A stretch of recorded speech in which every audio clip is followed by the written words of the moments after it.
Even હું નાની હતી ને આજની તારીખમાં પણ જ્યારે there is neck of stiffness આવે ને તો મમ્મી દાદી ફઈ ઘરમાં જે હોય ને તો વેલણ ફરાવવા માંડે. Do you think it is advisable?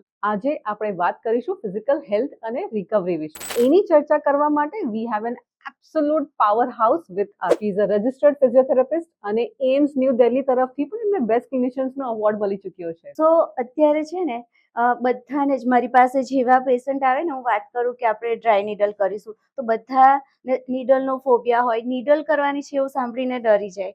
0.25 mm એટલે આપણે નોર્મલી આપણા હેર સાથે કાઉન્ટ કરીશું ને તો 2 હેરને ભેગા કરીશું ને એટલો જ ડાયામીટર છે. Hello everyone and welcome to today's episode.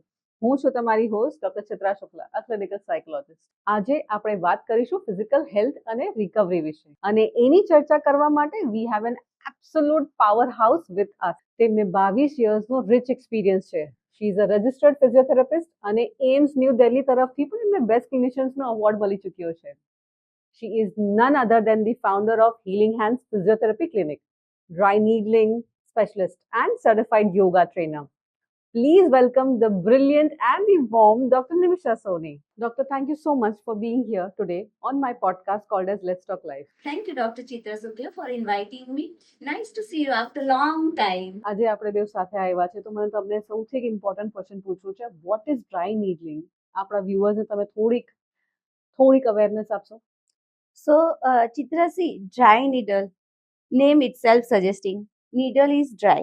So, અહીંયા જે ડ્રાય નીડલમાં આપણે નીડલ યુઝ કરીએ છીએ એ નીડલ થીન સોલિડ ફિલિફોર્મ નીડલ છે. નીડલ કોઈ મેડિકેટેડ નથી. નીડલથી આપણે કોઈ મેડિસિન બોડીમાં ઇન્જેક્ટ નથી કરવા જઈ રહ્યા. સો ટ્રીટમેન્ટનું નામ છે dry needle therapy. Lovely ma'am. Generally લોકોને છે ને નીડલ્સથી ઘણો ડર હોય છે. સો જે આપણે લોકો જતા હોય છે જનરલ ફિઝિશિયન્સ પાસે અને ત્યાં ઇન્જેક્શન્સ ને બધા મુકાવતા હોય છે. મેં સાંભળ્યું છે કે આપણે અગર સરળ ભાષામાં લોકોને સમજાવવું હોય કે નીડલની સાઇઝ અને નીડલ કેટલું મોટું, કેટલું પેનિટ્રેટ થાય છે બોડીમાં, તો એ કેવી રીતે આપણે સમજાવી શકશું? હા, બહુ સરસ ક્વેશ્ચન છે ચિત્રા.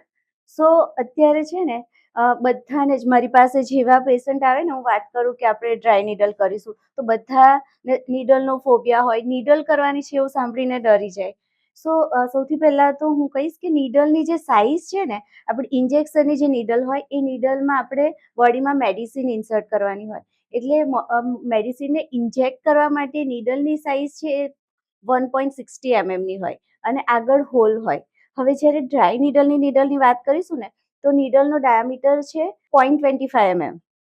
એટલે આપણે નોર્મલી આપણા હેર સાથે કાઉન્ટ કરીશું ને તો 2 હેરને ભેગા કરીશું ને એટલો જ ડાયામીટર છે.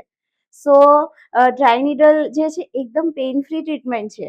એટલે એ બહુ બધા લોકો ડરતા હોય છે કે ઇન્જેક્શનથી, એવી રીતે ડ્રાય નીડલથી કોઈ ડરવાની જરૂર નથી. એટલે હું તમને મારી પાસે છે પણ હું તો બતાવીશ કે કેવી રીતે આપણી નીડલ્સ છે અને કેવી રીતે વર્ક કરી રહી છે. Very good ma'am. Sad that હું જ્યારે રિસર્ચ કરતી હતી ત્યારે છે ને હું એક ક્વેશ્ચનના ઉપર સ્ટમ્બલ થઈ કે ડ્રાય નીડલિંગ અને એક્યુપંક્ચર ઇઝ ઇટ સેમ ઓર બંને બ્રાન્ચીસ ડિફરન્ટ છે? હા, હવે ડ્રાય નીડલ અને એક્યુપંક્ચરમાં પહેલાં તો હું તમને કહીશ સિમિલારિટી શું છે. સો ડ્રાય નીડલની નીડલ અને એક્યુપંક્ચરની નીડલ બંને નીડલ સેમ છે. એટલે જ્યારે જોઈશું ને તો જોવાના પોઈન્ટ ઓફ વ્યૂ એવું લાગશે કે ડ્રાય નીડલ અને એક્યુપંક્ચર સેમ છે. પણ જ્યારે ટ્રીટમેન્ટ પોઈન્ટ ઓફ વ્યૂ જોઈશું તો ડ્રાય નીડલ અને એક્યુપંક્ચરમાં વાસ્ટ ડિફરન્સ છે. હવે જે એક્યુપંક્ચરિસ્ટ છે એ લોકો માટે કોઈ મેડિકલ ડિગ્રીની કોઈ જરૂર નથી. કોઈ પણ એક્યુપંક્ચર કરી શકશે. નોર્મલ લેમેન કોઈ પણ એક્યુપંક્ચર કરી શકે, પણ ડ્રાય નીડલ કોઈ પણ પર્સન નહીં કરી શકે.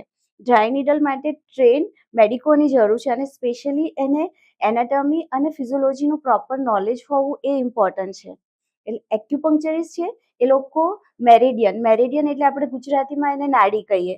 સો એ લોકો ટોટલ આપણી બોડીમાં 14 નાડી છે, એ 14 નાડી ઉપર વર્ક કરતા હોય છે. અને આપણે ડ્રાય નીડલમાં જે આપણા બોડીમાં સ્પેશિયલી મસલ્સના પેઇનફુલ પોઈન્ટ હોય એને મેડિકલમાં ટ્રિગર પોઈન્ટ કહેતા હોય. સો ડ્રાય નીડલ થેરાપિસ્ટ છે એ ટ્રિગર પોઈન્ટ ઉપર વર્ક કરતા હોય છે. એન્ડ મેં એના રિઝલ્ટ જોયા છે. ઓફકોર્સ હું પણ આઈ થિંક એક દિવસ ડ્રાય તમારી પાસે સ્ટિફ નેક લઈને આવી હતી અને તમે મને ઇન્સ્ટન્ટ રિલીફ આપ્યું હતું. અને you remember that I had a very big day. મારે એક કોન્ફરન્સ હતું, મેડિકલ કોન્ફરન્સ હતું અને that day went very beautiful because of your instant remedy. આપણા પ્રોફેશનમાં આપણે ઘણી વખત જોયું છે કે લોકો કમ્પ્લેન કરતા હોય છે કે ઉપર ચડતા વખતે કે નીચે બેસતા વખતે નીચે બેસીને ઉઠીએ ને તો આપણા ઘૂંટણ નીઝમાંથી ટક ટક અવાજ આવે છે.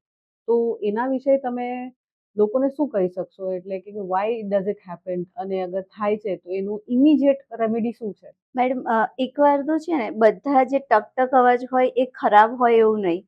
એટલે જ્યારે ટક ટક અવાજ આવતો હોય તો બહુ બધા એના રીઝન હોઈ શકે. એક સૌથી પહેલું રીઝન એ હોઈ શકે કે એર બબલ હોય. એર બબલના લીધે પણ અવાજ આવતો, આપણા ટેન્ડન પોઝિશન ચેન્જ કરતા હોય એના લીધે પણ અવાજ આવતો હોય. અને બીજું છે કે આપણા મસલ વીકનેસ હોય એના માટે આવતો હોય.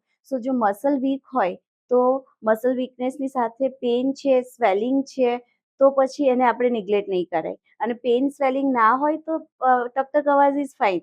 Thank you so much for answering that ma'am, that question. ઘણા બધા રિસર્ચ કર્યા પછી મેમ સૌથી જે ટોપમોસ્ટ ક્વેશ્ચન મને પૂછવામાં લોકો પૂછવા હોય છે ઇન્ટરનેટ ઉપર, એ જ છે કે પોસ્ચર, પુઅર પોસ્ચર ને આપણે ડ્રાય નીડલિંગ થ્રુ કેવી રીતે કરેક્ટ કરી શકીએ છીએ? પુઅર પોસ્ચર માટે સૌથી વધારે ઇમ્પોર્ટન્ટ જે છે કે આપણા મસલ્સ એક પોઝિશનમાં વધારે રહે.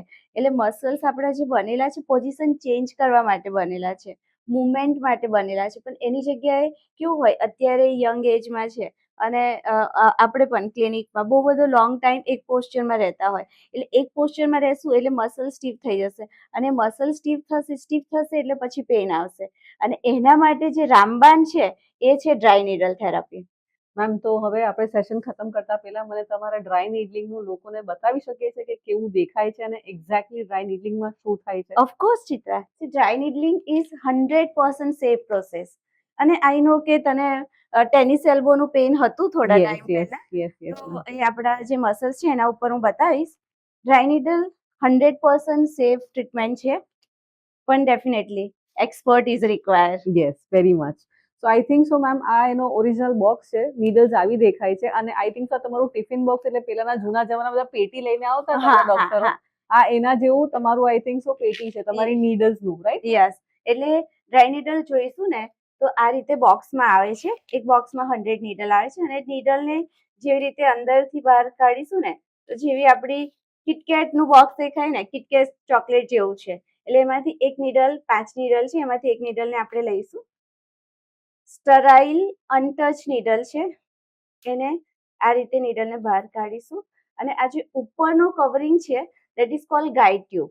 એટલે ગાઈડ ટ્યુબ જે છે એ જ્યારે હું નીડલ કરું ને ત્યારે મને એંગલને, પર્ટિક્યુલર એંગલ ઉપર નીડલને જવા માટે ગાઈડ કરશે. That's why it's called guide tube. તો આપણી પાસે નોર્મલ ડિફરન્ટ સાઇઝની નીડલ હોય, 25 mm છે, 13 mm છે, 50 mm, 75, according to muscle I select the needle. Correct.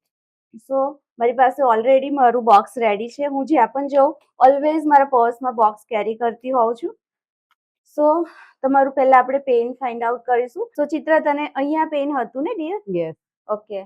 સો આ પેઇન છે. So this is your trigger point. Okay, trigger point એટલે મસલ્સનો એ પોઈન્ટ છે જ્યાં મેક્સિમમ પેઇન થઈ રહ્યું છે.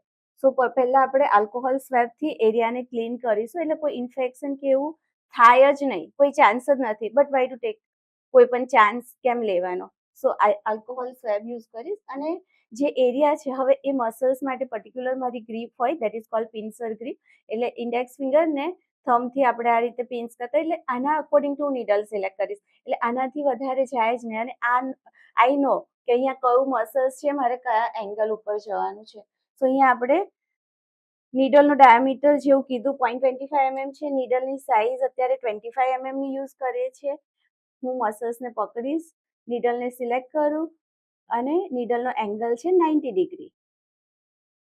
બસ આ રીતે નીડલ કરીને પછી 10 મિનિટ્સ રાખતા હોય છે. પણ લુક લાઈક ટેકનિક બહુ જ સિમ્પલ લાગે છે, પણ એનું result just I told like એકદમ it's like just like magic. Correct ma'am. Actually ખબર પણ ના પડી કે ક્યારે અંદર ગયું, અને I think so not only તમે પુશ કર્યું પણ એને આઈ થિંક સો અંદર તમે એને થોડુંક પેનિટ્રેટ પણ કર્યું, ઇન્સર્ટ પણ કર્યું. પણ મેમ ખરેખર ખબર નથી પડતી. ઓકે, બિલકુલ નથી ખબર પડતી. Most of the body part head to toe સુધી આપણે જઈશું ને તો નીડલનું પેન જ નહીં ખબર પડે. અને જેવું મેં કીધું કે આપણે મસલ્સની નોટ થઈ ગઈ છે, ટાઈટ છે, સ્ટીફનેસ છે, એટલે નીડલને ઇન્સર્ટ કરીને પછી આપણે નીડલને 180 ડિગ્રી મૂવ કરતા, આમાં પણ નહીં ખબર પડે. એટલે જનરલી 2 મિનિટથી 10 મિનિટ સુધીના ટાઈમમાં રાખતા હોય છે અને પછી નીડલને આપણે વિથડ્રો કરીએ. બસ એમાં પણ જે નીડલનો ડાયામીટર એટલો છે અને તમારી પાસે એક્સપર્ટ છે એટલે એક્સપર્ટ ને ખબર છે કયા એંગલ ઉપર કેવી રીતે નીડલ જવાનું. એટલે જ્યારે આપણે જોઈશું ને આ નીડલ બહાર આવી રહી છે તો પણ કોઈ બ્લડ કશું જ નથી. ખરેખર કશું એટલે કશું અને કઈ ફીલ થયું પણ નહીં. હા. એકચ્યુઅલી મને કઈ ખબર જ ના પડી. અને તમારું પેન જે છે ને આ એક નીડલ જશે, એક નીડલ તમને ખબર જ નહીં પડે કે કેટલી નીડલ ગઈ, ક્યારે બહાર નીકળી અને તમારું પેન મેજિકની જેમ જતું રહેશે. એકચ્યુઅલી મેમ ટેટુ કરતા સાચું કહું ને તો ટેટુ કરતા પણ મતલબ ટેટુમાં કેટલું પેન થાય આપણને ટક ટક ટક ટક અને કન્ટિન્યુઅસલી. એકચ્યુઅલી એ નીડલનો પેન તમને ખબર પડે બીકોઝ યુ નો દેટ કે I have lot of tattoos on my body. But આ તો literally it is like painless needling. એટલે આ મેમ તમારે તો આવી રીતે જ પ્રમોટ કરવું જોઈએ કે dry needling is nothing but painless needling. Right, it's a painless needling and result is just like magic. અને ઘણું મેમ ખરેખર વિધિન સેકન્ડ પણ મને એમ લાગે છે કે there is lot of relief. એટલે જે અહીંયા સ્ટીફનેસ હતી ને થોડુંક મને એમ લાગે છે કે રિલીફ જે મેં થઈ તમારું ગયું પહેલા જો પકડ્યું હતું ને અને અત્યારે પકડ્યું, આ મસલ એકદમ લૂઝ થઈ ગયું છે. છે. This is the effect of dry needling. એટલે અત્યારે મારી પાસે હું ટ્રીટ કરી રહી છું ને, મારી પાસે 7 યરની એજથી લઈને 97 યરની એજ સુધી એટલે વાઇડ રેન્જના બધા જ લોકો આવી રહ્યા છે. અત્યારે તમને કહું તો સ્પેશિયલી સ્કૂલ ગોઈંગ ચિલ્ડ્રન છે, 11 યર ઓલ્ડ. અત્યારે હમણાં જ લાસ્ટ વીકમાં મેં એમને ટ્રીટ કર્યો એટલે એનું જે પોસ્ચર ને કન્ટિન્યુઅસ સ્ક્રીન ટાઈમ છે એના માટે એને સિવિયર આપણું આ જે નેકનું મસલ આવે એનું સ્ટીફનેસ આવી. આઈ નો મેમ, તમે આ વાત કહી તો મને તરત યાદ આવી કે ઇવન હું નાની હતી ને આજની તારીખમાં પણ જ્યારે there નેક નો સ્ટીફનેસ આવે ને તો મમ્મી, દાદી, ફઈ ઘરમાં જે હોય ને તો વેલણ ફરાવવા માંડે. Do you think it is advisable? Definitely not. Definitely not. Correct. Actually જે વેલણ ફેરવીશું ને તો વેલણથી સ્પાઝમ ઓછું થવાની જગ્યાએ વધી વધી જશે. જશે. હવે મેમ આ હું ડેફિનેટલી આખા કે ને કે મારા પરિવારમાં હું છે ને આયરું આ રીલ બનાવીને બધાને મોકલવાની છું કે મેડમે ના પાડી છે. હું નથી ના પાડતી કે લિટરલી કઈ થાય એટલે આવી જ જાય વેલણ લઈને હા. ઘસવા માટે. હું એ લાસ્ટ વીકેન્ડના જ એક પેશન્ટ ટ્રીટ કર્યા. એમના હસબન્ડ લાઈક બોડી બિલ્ડર અને હસબન્ડ વાઈફને થોડુંક સવારે ઉઠીને પેન આવ્યું. હસબન્ડે કીધું મને કરી દો વેલણ અને એમને એટલું જોરમાં અને એવી રીતે વેલણ કર્યું કે એમનું જે પેન હતું ને એના કરતા 10 ટાઈમ્સ પેન ઇન્ક્રીઝ થઈ ગયું અને મારી પાસે આવ્યા અને રિઝલ્ટ ઇઝ લાઈક એક જ સિટિંગ નીડલનું થયું અને એમનું 100% પેન રિલીફ થઈ ગયું. That's what ma'am I keep on telling you કે dry needling is nothing but painless Yes, needling. needling. ખતમ કરતા આપણે મારો તમને છેલ્લો ક્વેશ્ચન છે કે how does psychology and dry as a what do you call expert like you, dry needling expert, physiotherapist come and work together? કેવી રીતે આપણે બંને કામ કરીએ છે એ મારા દર્શક મિત્રોને પણ જાણવું છે અને તમે આપણી રિસન્ટ કેસ હિસ્ટ્રી માટે પણ તમે કહી શકો છો તાકી એ લોકોને પણ આઈડિયા આવે. ઓફકોર્સ ચિત્રા. સો ડ્રાય નીડલ અને સાયકોલોજી બહુ જ એકબીજા સાથે રિલેટેડ છે.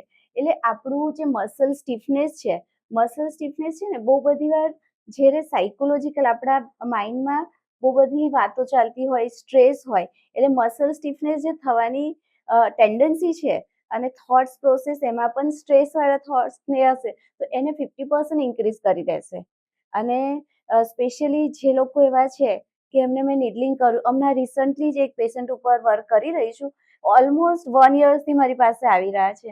એટલે આવે ડ્રાય નીડલ કરું, પેન રિલીઝ થઈ જાય. પછી થોડોક ટાઈમ પછી પાછું એવું થાય કે નિમિષા મેડમ પેન થયું છે અને એ લોકો મારી પાસે આવતા હોય. હવે એનું જ્યારે મેં આખું કેસ સ્ટડીને એ કરું તો એના ફેમિલીમાં બહુ બધા પ્રોબ્લેમ ચાલી રહ્યા છે. એટલે એ ટાઈપના પેશન્ટ જ્યારે હોય ને તો એમને રિકમેન્ડ કરીશ કે પહેલાં ક્લિનિકલ સાયકોલોજીસ્ટને મળે અને પછી મારી પાસે આવે.